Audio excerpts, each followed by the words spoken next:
What if I told you that everything you've been taught about overcoming fear is completely backwards? That the very strategies you use to feel safe are actually the chains keeping you imprisoned? There's a philosopher who saw through this illusion over a century ago, and his ideas are more relevant now than ever before. Friedrich Nietzsche didn't write self-help books. He didn't offer comfort or easy answers. Instead, he offered something far more valuable: a complete demolition of the comfortable lies we tell ourselves about fear, safety, and what it means to be free. And here's what's fascinating. The freedom he described isn't the freedom to do whatever you want. It's something far more profound and, frankly, far more terrifying. Most of us spend our entire lives running from fear. We build elaborate systems to protect ourselves. We follow rules we never questioned. We pursue careers that society approved of, but our souls rejected. We stay in relationships that slowly suffocate us because being alone seems worse. And we call this being responsible. We call this being mature. Nietzsche had a different word for it. He called it cowardice dressed up as virtue. Now, before you think this is going to be another one of those face your fears pep talks, let me stop you right there. Nietzsche's approach is different because he asks a question nobody else is asking. What if the problem isn't that you're afraid of the wrong things? What if the problem is that you've been taught to be afraid of the very things that would set you free? Think about this for a moment. From the time you were a child, you were taught to fear uncertainty, to fear standing out, to fear the judgment of others, to fear failure, to fear pain, to fear your own desires, to fear asking the questions that might unravel everything you thought you knew. And what did all this fear give you? Safety? Security? Or just a smaller and smaller box to live in?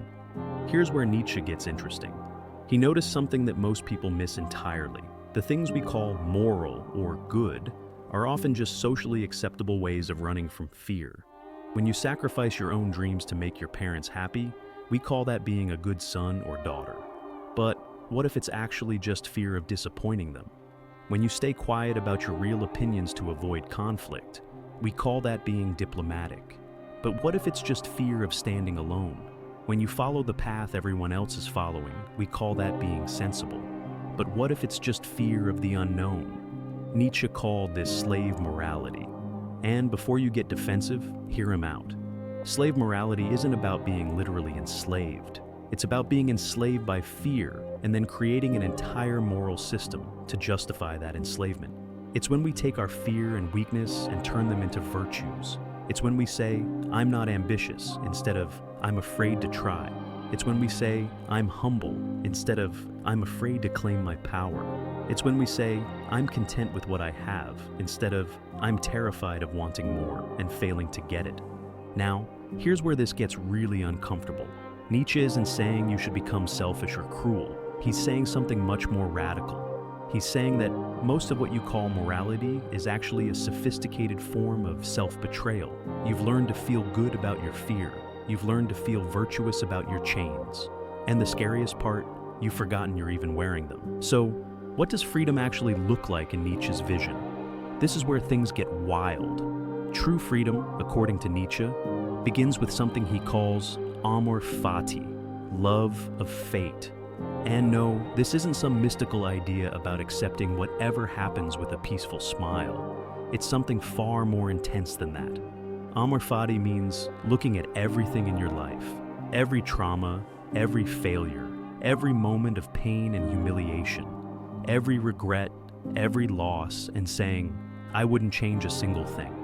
Not because it was all meant to be, not because it all worked out for the best, but because all of it, every single terrible moment, made you who you are, and who you are is something worth becoming. Most people want to edit their past. If only this hadn't happened. If only I had made that other choice. If only I hadn't wasted those years. If only I had been braver, smarter, luckier. Nietzsche says this is psychological poison, because every time you wish your past was different, you're rejecting yourself. You're saying, I wish I was someone else. And you can't build real power, real freedom, on a foundation of self-rejection. But here's the hook that makes this truly transformative. Nietzsche doesn't just want you to accept your past. He wants you to want it. To look at even the worst moments and realize that without them, you wouldn't have the depth, the strength, the wisdom, the character you have now. Every scar is proof you survived something. Every failure is proof you tried something. Every moment of pain is proof you felt something deeply enough to be wounded by it. This brings us to what might be Nietzsche's most famous and most misunderstood idea, the eternal recurrence. Imagine that you had to live your entire life again, exactly as it happened, with all the same choices, all the same pain, all the same embarrassments and failures, and then again and again, forever. Every moment recurring eternally. Could you bear it? Would you want it? Most people would scream no, because most people are running from their own lives. They're enduring existence, not embracing it. They're getting through the days, not devouring them.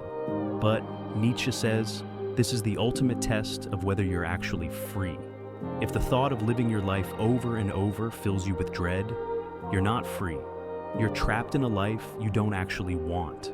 Now, here's what's brilliant about this. Nietzsche isn't literally saying time is circular. He's giving you a tool to evaluate every choice you make. Before you do anything, ask yourself, would I want this moment to recur eternally?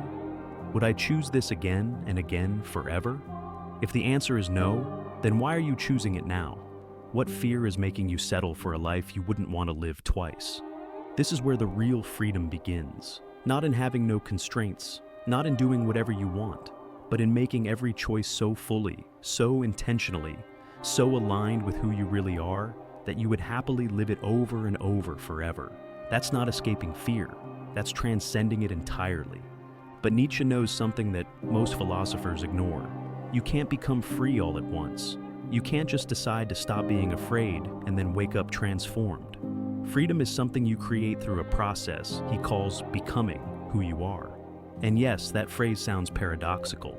How do you become what you already are? That's exactly the point.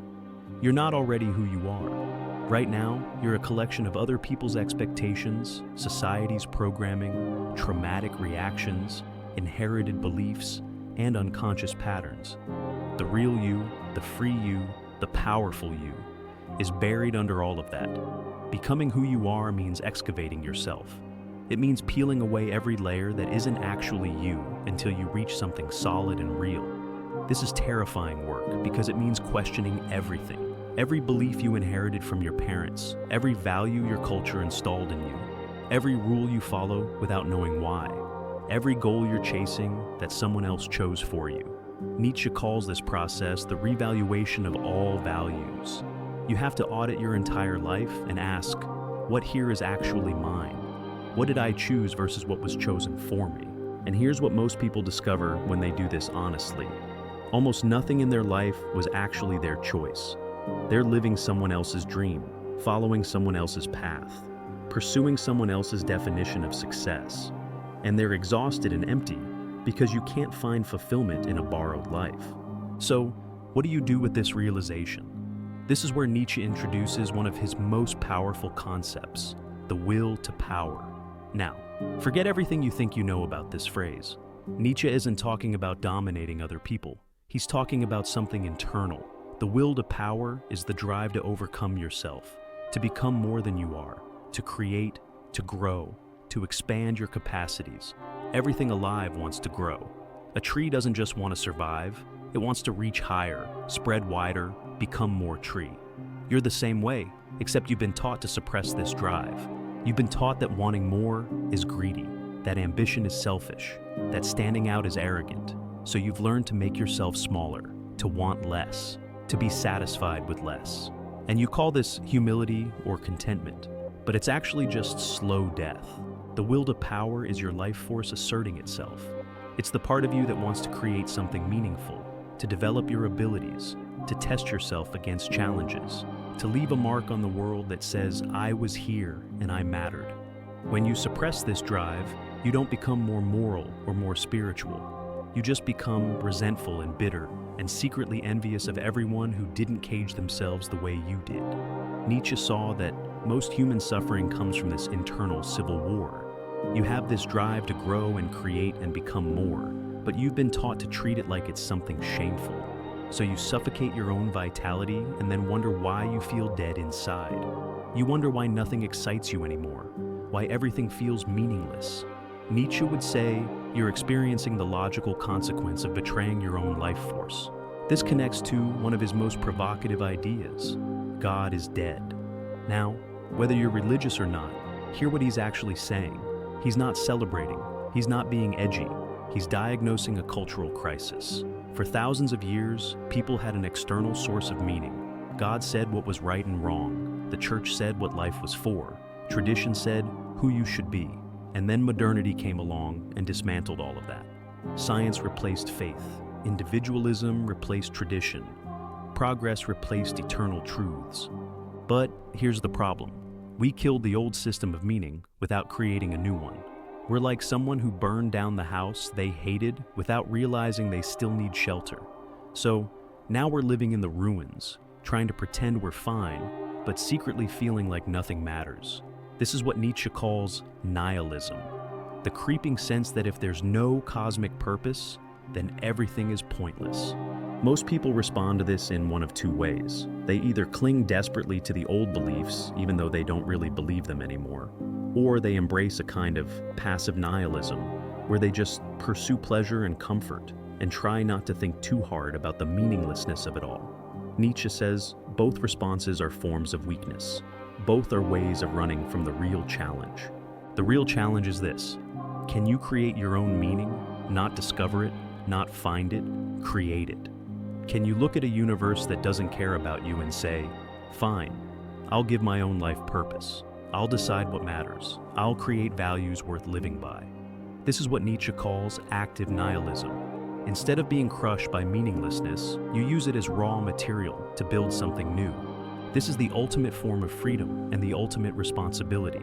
You can't blame God for your suffering anymore. You can't blame fate or destiny or the universe. You have to take complete ownership of your life and what you make of it. And yes, this is heavy. This is why Nietzsche said his philosophy wasn't for everyone. Some people need to be told what to do.